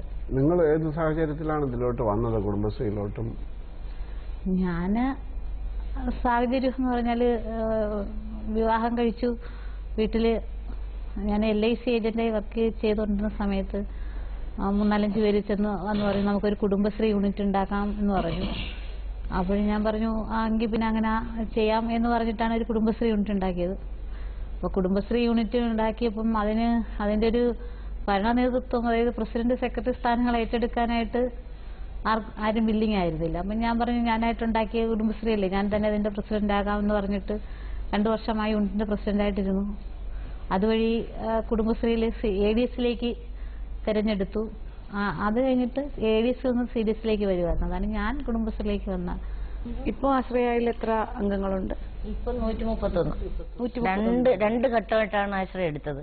2006-ലാണ് ആദ്യഘട്ടം ആശ്രയം എടുത്തത്. അപ്പൊ അന്ന് 2006 എടുക്കുമ്പോ നമ്മൾ വച്ചിരുന്ന ഭക്ഷണം അങ്ങനെയുള്ള കാര്യങ്ങൾ ഒക്കെ ഉണ്ടല്ലോ. അതിൽ ഇപ്പൊ 31 പേരാണ്. 2ാം ഘട്ടം നമ്മൾ റീസർവേ ചെയ്ത് ആദ്യഘട്ടത്തിലെ 31 പേരും 2ാം ഘട്ടം എടുത്ത 96 പേരും കൂടി ചേർന്നാണ്. അത്രയും പേർക്ക് നിങ്ങൾ ഭക്ഷണം കൊടുക്കുന്നുണ്ട്? ഭക്ഷണം പാകം ചെയ്ത് കൊടുക്കുന്നില്ല. ഭക്ഷണം പാകം ചെയ്തല്ല കൊടുക്കുന്നത്. അവർക്ക് അരി കൊടുക്കുന്നത് നമ്മുടെ ഗവൺമെന്റ് പറഞ്ഞിരിക്കുന്ന വില അനുസരിച്ച് റേഷൻ കടയിൽ നിന്ന് കൊടുക്കണമെന്ന്. അപ്പൊ നമ്മൾ റേഷൻ കടയിലെ നമ്മളെ പഞ്ചായത്തിലെ എല്ലാ ഡീലേഴ്സിനെയും വിളിച്ചു വരുത്തിയിട്ട് പഞ്ചായത്തിന്റെ ഭരണസമിതിയിൽ അവർ കൊണ്ട് ലെറ്റർ കൊടുപ്പിച്ച് നമ്മൾ കുടുംബശ്രീയും കൂടി ചേർന്ന് അവരെ പഞ്ചായത്തിൽ വിളിച്ചിട്ട് ഈ ആശ്രയയുടെ ഓരോ കടയിലെ റേഷൻ കാർഡിന്റെ ലിസ്റ്റ് വെച്ചിട്ട് അവർക്ക് ലിസ്റ്റ് കൊടുത്തിട്ടുണ്ട്. ഓരോ കടയ്ക്കും അവരുടെ പരിധിയിൽ വരുന്ന ആശ്രയ കുടുംബങ്ങൾ എത്രയാണെന്ന് തീർത്തും കിടപ്പായ രോഗികൾക്ക് വീട്ടിൽ അവരുടെ സംരക്ഷകർ അമ്മയോ അമ്മച്ചിക്ക് വയ്ക്കാൻ ആരില്ല എന്ന് പറയുമ്പോൾ നമ്മളത് പിന്നെ അടുത്ത കുടുംബശ്രീ ആശ്രയയില് തിരഞ്ഞെടുക്കപ്പെടുന്നവര് അശരണരായിട്ടുള്ളവരാണ്. ഇത്രയധികം അശരണർ നിങ്ങളുടെ പഞ്ചായത്തിലുണ്ട്? 131 പേര്. 131 സാറേ. അതെ, ഈ പറയുന്ന എല്ലാ മാനദണ്ഡം ചിലപ്പോൾ അവർ ഫിസിക്കലി ഒരുപാട് പ്രശ്നങ്ങളുള്ളവരായിരിക്കും. പിന്നെ മക്കൾ കളഞ്ഞിട്ട് പോയ കേസൊക്കെ ഉണ്ട് സാറേ.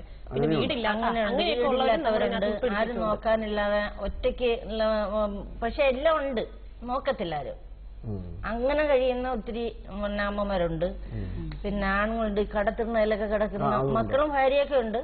പക്ഷെ പുള്ളി അന്തി ഉറങ്ങുന്നതും ഭക്ഷണം കഴിക്കുന്നതും ആരെങ്കിലും കൊടുത്തിട്ട് അമ്പലത്തിണ്ണയിലോ എവിടെയെങ്കിലും ആയിരിക്കും. അങ്ങനെയുള്ളവർക്കൊക്കെ ആ വാർഡിലെ കുടുംബശ്രീ ADS-ആയിട്ട് ബന്ധപ്പെട്ട് പോളിയോ ബാധിച്ച ആ കുട്ടിയുടെ കാര്യം കുടുംബമില്ലേ? ഉണ്ട് സാറേ, ഓരങ്ങളൊക്കെ ഉണ്ട് സാറേ. അവരെല്ലാം അമ്മച്ചി ആ മോള് മാത്രമേ ഉള്ളൂ. അമ്മച്ചി ക്യാൻസർ രോഗിയാണ്. നമ്മൾ ഈ വണ്ടിയൊക്കെ കൊടുത്തപ്പോ അത് തനിയെ അരി കല്ലിൽ ഇടിച്ച് പൊടിച്ചൊന്നും പലഹാരം ഉണ്ടാക്കത്തില്ല, തനിയെ ഇടിച്ചേ എടുക്കുള്ളൂ. ക്യാൻസർ ചികിത്സാ സഹായത്തിന്റെ ഒരു നിങ്ങൾ വെച്ചിട്ടുണ്ടല്ലോ. 2009-ലോ 10-ലോ ഒരു സർവേയിൽ ഇങ്ങനെ റിപ്പോർട്ട് പുതക്കളം പഞ്ചായത്തിൽ ക്യാൻസർ രോഗികൾ കൂടുതലായി കാണിക്കുന്നു എന്ന് പറഞ്ഞുകൊണ്ട് പിന്നെ അതിന്റെ കാരണം എന്ത് എന്ന് തിരക്കിക്കൊണ്ടൊരു സർവേ വന്നു. പിന്നെ അതിനുശേഷമൊക്കെ സർവേ എനിക്കൊന്ന് ക്യാൻസർ സെന്റർ കാര്യം നടത്തിയ ഒരു പക്ഷെ ഇപ്പം സർവേയുടെ കണക്കുകളാണ് 2010-ല്. പിന്നെ എല്ലാവർക്കും ഹെൽത്ത് കാർഡ് ഉണ്ട്, ഇൻഷുറൻസ് കാർഡ് ഉണ്ട്. ഇപ്പൊ അങ്ങനെ ചെയ്തു മാഡം. ഇപ്പൊ ഞങ്ങൾ ഹെൽത്ത് എല്ലാവർക്കും കുടുംബശ്രീക്കാരെ അതാത് CDS വാർഡുകളിലുള്ള CDSനെ ആരോഗ്യ സുരക്ഷാ കാർഡ് എല്ലാ മെമ്പേഴ്സിനും ഉണ്ട്. എല്ലാ മെമ്പേഴ്സും എല്ലാവർക്കും ഉണ്ട്. അത് നമ്മള് അർഹതപ്പെട്ടവർക്ക് BPL കാരാണെങ്കിൽ ഗവൺമെന്റ് അതിന്റെ പ്രീമിയം കൊടുക്കും, APL ആണെങ്കിൽ ഒരു ചെറിയൊരു തുക കൊടുക്കും അല്ലേ. എൻറോൾമെന്റ് സംഖ്യ എന്തുകൊണ്ട് കുറവാണ്? 3700 ഫാമിലീസ് മാത്രമേ. ആദ്യം ഒരു ബൈലോ ഉണ്ടായിരുന്നു, BPL അംഗങ്ങൾ തന്നെ ആവണമെന്നൊരു ഇതുണ്ടായിരുന്നു. ഇപ്പൊ അത് മാറ്റി. ഇപ്പൊ മിക്കവാറും ഉള്ളവർ ഇപ്പൊ ഇനിയും ഇൻക്ലൂഷനൊക്കെ പ്രഖ്യാപിച്ചു കഴിഞ്ഞെങ്കിൽ ഇപ്പോഴും കുറെ പേര് പുറത്ത് നിപ്പുണ്ട് സാറേ. ഇപ്പൊ കുടുംബശ്രീ എന്ന് പറഞ്ഞാൽ സാമ്പത്തികമായി പിന്നോക്കം നിൽക്കുന്ന കുടുംബങ്ങളെ സഹായിക്കാൻ വേണ്ടിയിട്ടുള്ള ഒരു പരിപാടിയാണ്. അതിൽ പക്ഷേ ഈ കുടുംബശ്രീയുടെ പ്രവർത്തനങ്ങളിൽ ഇവരെ സഹായിക്കാൻ താല്പര്യമുള്ള APL-കാർക്കും വരാം. അപ്പോ ഈ കൂടുതൽ APL-കാർ വന്നു കഴിഞ്ഞാൽ എന്റെ ഒരു ഭയം പിന്നെ ഈ പിന്നോക്കം നിൽക്കുന്ന സാമ്പത്തികമായി പിന്നോക്കം നിൽക്കുന്നവരുടെ കാര്യം പിന്നോക്കം ഉണ്ടാവില്ല സാർ. അവരെയാണ് മുൻഗണന പ്രയോറിറ്റൈസ് ചെയ്യുന്നത്. നമ്മൾ എപ്പോഴും BPL നമ്മളിപ്പോ നമുക്ക് നിന്റെ തൊട്ടടുത്ത വീട്ടിൽ എനിക്ക് അറിയാൻ പറ്റും എന്തൊക്കെ അവരുടെ സിറ്റുവേഷൻസ്. അങ്ങനെ ഓരോ വാർഡിലും CDS ADS ശക്തമായിട്ട് പ്രവർത്തിക്കുന്നത് നമുക്ക് അറിയാൻ പറ്റും. അപ്പൊ അവര് കഴിഞ്ഞിട്ടേ നമ്മൾ APL-കാർക്ക് കൊടുക്കുള്ളൂ സാറേ. അങ്ങനെ ഒരു ഇതുണ്ട്. ഈ കുടുംബശ്രീ വന്ന അതിലെ പ്രവർത്തനങ്ങളിലൂടെ BPL നിന്ന് APL ആയ കുടുംബങ്ങളുണ്ടോ? ഉണ്ട് സാറേ, ഉണ്ട്. ഒത്തിരി പേരുണ്ട്. അങ്ങനെ നല്ല സംരംഭം ചെയ്യുന്നവർക്ക് സ്വന്തമായിട്ട് നിൽക്കാൻ പറ്റുന്നുണ്ട്. അങ്ങനെയൊക്കെ ഉള്ളവരെ മാക്സിമം നമ്മളിപ്പോ സർവേ ഒക്കെ വരുന്നുണ്ടല്ലോ സാറേ, അപ്പൊ കറക്റ്റ് ആയിട്ട് കിട്ടും. വണ്ടി ഇപ്പൊ ഞാനിപ്പോ BPL ആയിരുന്നു, APL ആയാൽ ഞാൻ APL കാർഡിലോട്ട് മാറുമോ അതോ ഇപ്പോഴും BPL? മാറും, തീർച്ചയായിട്ടും മാറും സാറേ. അത് ഇനി അർഹതപ്പെട്ടവരുണ്ടല്ലോ സാറേ, അവരെ നമുക്ക് സഹായിക്കണമെങ്കിൽ ഇവരെ ഒഴിവാക്കിയല്ലേ പറ്റുള്ളൂ. പിന്നെ മറ്റു പേരുള്ളത് നമ്മളെ ആശ്രയമുള്ളത് തന്നെ APL കാർഡുള്ളവരുണ്ട്. അപ്പൊ നമ്മള് അതൊരു പ്രശ്നമാണ് നമുക്ക്. പിന്നെ കാരണം അവർക്ക് നമ്മളിപ്പോ ഒരാളിന് 10 കിലോ അരിയാണ് കൊടുക്കാൻ പറഞ്ഞേക്കുന്നത്, പക്ഷെ ഒരു APL കുടുംബത്തിന് നമുക്ക് കൊടുക്കാൻ പറ്റുന്നത് 7 കിലോ ആണ്. അതിൽ കൂടുതൽ റേഷൻ കടക്കാർക്ക് കൊടുക്കില്ല. പിന്നെ അവർ കാശ് കൊടുക്കാന്ന് പറഞ്ഞാലും കൊടുക്കത്തില്ല. അപ്പൊ അവർക്ക് യഥാർത്ഥത്തിൽ കിട്ടുന്ന ആനുകൂല്യം അറിയാൻ വയ്യ. ഞാൻ ചെയർപേഴ്സൺ ആയിട്ടിരുന്ന സുജാതയ്ക്ക് മുന്നേ ഉള്ള ചെയർപേഴ്സൺ ഞാനായിരുന്നു ഈ കഴിഞ്ഞതിന് മുമ്പ്. അപ്പൊ ഞാൻ പലതവണ പിന്നെ നമ്മുടെ ജില്ലാ മിഷനിൽ നിന്ന് വിളിച്ചു പറഞ്ഞു അങ്ങനെയുള്ള ആശ്രയ കുടുംബങ്ങളുടെ APL-ന്റെ കാർഡ് നമ്പരും ലിസ്റ്റും എല്ലാം കൊടുക്കണമെന്ന് പറഞ്ഞു. അങ്ങനെ ഞാൻ 2-3 പ്രാവശ്യം കൊടുത്തു. അവസാനം പിന്നെ ഞാൻ തന്നെ നേരിട്ട് സപ്ലൈ ഓഫീസിൽ പോയി സപ്ലൈ ഓഫീസറെ കണ്ട് ഒരു ലിസ്റ്റ് കൊടുത്തിട്ട് പറഞ്ഞു, സാറേ ഇത് ആശ്രയ കുടുംബത്തിൽപ്പെട്ടതാണ്, ഇവർക്ക് കൊടുക്കാനുള്ള അരിയെങ്കിലും റേഷൻ കടക്കാർക്ക് അലോട്ട് ചെയ്ത് കൊടുക്കണം എന്ന് പറഞ്ഞു. അപ്പൊ നമ്മുടെ അടുത്ത് പോകുമെന്ന് പറയും, പക്ഷെ റേഷൻ കടയിൽ അലോട്ട്മെന്റ് വരത്തില്ല. അവർക്ക് ശ്രദ്ധയിൽ കൊണ്ടുവന്നത് നന്നായി. ഇപ്പൊ അറിയും, ഈ പരിപാടി കൂടെ അറിയും. അതെ, അത് ഞാൻ പല പ്രാവശ്യം ഞാൻ നേരിട്ട് പോയിട്ടുള്ളത് കൊണ്ടാണ് എനിക്കറിയാവുന്നത്. ഞാൻ നേരിട്ട് സപ്ലൈ ഓഫീസിൽ പോയിട്ടുണ്ട്.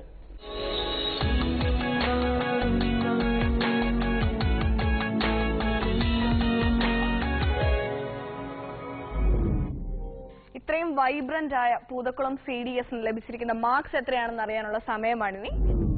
പൂതക്കുളം കുടുംബശ്രീയുടെ പ്രവർത്തനങ്ങള് കുറെ കാര്യങ്ങളെങ്കിലും മാതൃകാപരമായിട്ടുണ്ട്. അതിൽ അവർ കാണിച്ച മനുഷ്യത്വപരമായിട്ടുള്ളൊരു സമീപനം, അതാണ് ഞങ്ങൾക്ക് തോന്നിയതിലൊരു പ്രധാനപ്പെട്ടൊരു ഘടകം. അതിൻ്റെ ഒരു ഉദാഹരണമായിട്ട് തന്നെ ചെയർപേഴ്സൺ വന്നിരിക്കുകയാണ്. അപ്പോൾ അവരിത് പ്രസംഗിക്കുകയല്ല, അനുഭവത്തിൽ കൂടെ വന്ന ഒരു എന്താ പറയുക പ്രയാണം, അതിൻ്റെ ഒരു വെളിച്ചം മറ്റ് പ്രവർത്തനങ്ങളും കാണുന്നുണ്ട്. പിന്നെ മറ്റ് ജെൻഡർ കോർണറിനെ പറ്റി അവർ പറഞ്ഞ കാര്യങ്ങൾ, മദ്യപാനത്തിനെതിരായിട്ട് നിങ്ങൾ ചെയ്യാൻ ശ്രമിക്കുന്ന കാര്യങ്ങൾ, ഇനിയും കുറേ പഞ്ചായത്തിനെ വിചാരിച്ചാൽ ചെയ്യാൻ സാധിക്കുന്നുള്ളതാണ്. കാരണം ഒരുപാട് കുടുംബങ്ങൾ, സ്ത്രീകൾ മാത്രമല്ല, സ്ത്രീകളിൽ കൂടെയാണല്ലോ ഈ കുടുംബങ്ങൾ തന്നെ വിഷമം അനുഭവിക്കുന്നതെന്നുള്ളത്. ഇതെല്ലാം കണക്കിലെടുത്തുകൊണ്ട് 25-ൽ 20 നിങ്ങൾ കാണിച്ച ആശ്രയ വഴിയ എംപത്തി വളരെ ഒരു മാതൃകയാണ്. ഞാൻ നിങ്ങൾക്ക് തന്നത് 18 മാർക്സ്. 25-ൽ 18 മാർക്ക്. പൂതക്കുളത്തിന്റെ ചെയർപേഴ്സന്റെ ഊർജ്ജസ്വലത, നമ്മുടെ ഡോർമാറ്റ് യൂണിറ്റിലെ പേരെന്തായിരുന്നു, സിന്ധുവിന്റെ ആത്മവിശ്വാസം, അതുപോലെ ഓരോരുത്തരും പറഞ്ഞ കാര്യങ്ങളിലെ ആ ഒരു പ്രത്യാശയാണ് എനിക്ക് വളരെ സന്തോഷം നൽകിയത്. എല്ലാവരും വളരെ പ്രത്യാശയോടെ ഭാവിയെയും സമൂഹത്തെയും ഒക്കെ നോക്കുന്നു.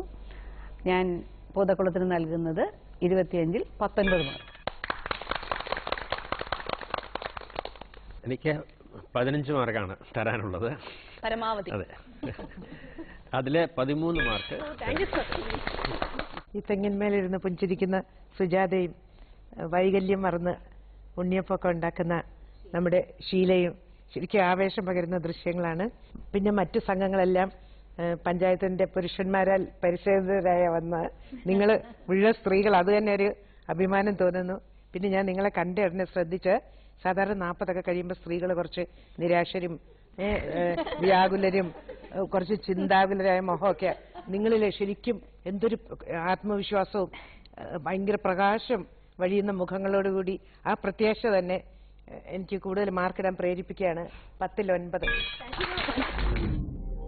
പൂതക്കുളം CDSന്റെ വ്യത്യസ്തങ്ങളായ ഒരുപാട് പ്രവർത്തനങ്ങൾക്ക് നമ്മുടെ ജഡ്ജസ് കൊടുത്തിരിക്കുന്ന ടോട്ടൽ മാർക്സ് അറിയാനുള്ള സമയമാണ്.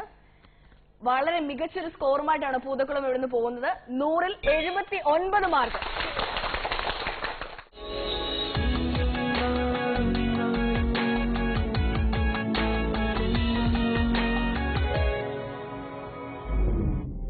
കുടുംബശ്രീ വനിതകൾ തങ്ങളുടെ പ്രവർത്തനങ്ങളെക്കുറിച്ച് വിശദീകരിക്കുമ്പോൾ പറയുന്ന കുറെ ഇംഗ്ലീഷ് അക്ഷരങ്ങളുണ്ട്. JLG, ME, MF ഇങ്ങനെ കുറെ അക്ഷരങ്ങൾ. പക്ഷെ ഇവർക്ക് ഈ ചുരുക്കെഴുത്തുകൾ കേവലം അക്ഷരങ്ങളല്ല, മറിച്ച് ഇവരുടെ നാടിനെയും ജീവിതത്തെയും മാറ്റിമറിച്ച മാജിക് കോഡുകളാണ്. ഇനി ഞങ്ങൾ പറയാം സോഷ്യൽ റിയാലിറ്റി ഷോയുടെ ഇന്നത്തെ എപ്പിസോഡ് ഇവിടെ പൂർണ്ണമാവുകയാണ്. നമുക്ക് വീണ്ടും കണ്ടുമുട്ടാം മറ്റൊരു അധ്യായത്തിലൂടെ. അതുവരെ നന്ദി, നമസ്കാരം. ലോകം മുഴുവൻ സുഖം പകരാനായി സ്നേഹ